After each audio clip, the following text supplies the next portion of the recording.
هذه المرثية مقدمة من الشيخ أحمد حميد أحمد مسعد في وفاة الشيخ ناجي جمعان الجدري شيخ مشايخ بني الحارث. أداء المنشد إبراهيم الملصي، تسجيل استوديو تراك.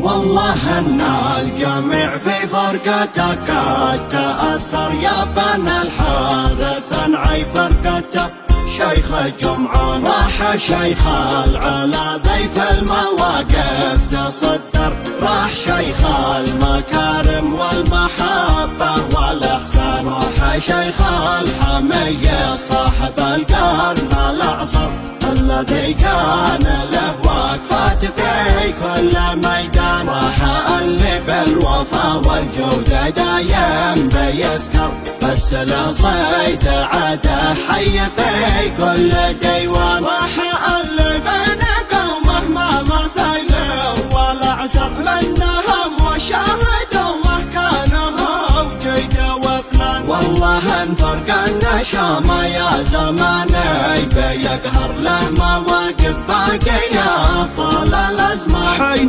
جاني خبر موته فؤادي تحسر، فاجعه زلزلت كل شوامخ والاركان، احمدك يا الهي عالقضاء والمقدر، واشكرك عد ما سبحك يا الله انسان، دوني يا حروف الشعر في كل دفتر،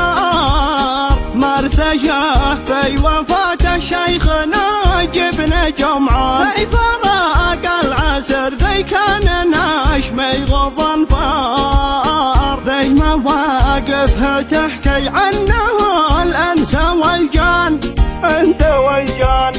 والله ان الجميع في فرقتك قد تأثر يا بني الحارث، انعي فرقته شيخ جمعان راح شيخ العلا ضيف المواقف تصدر، راح شيخ المكارم والمحبة والإحسان، راح شيخ الحمية صاحب القرن الأعصر الذي كان له وقفات في كل ميدان، راح اللي بالوفا والجود دايم بيذكر، بس له صيت عاده حي في كل ديوان، راح اللي بين قومه ما مثله ولا عسر منهم وشاهدوا كانوا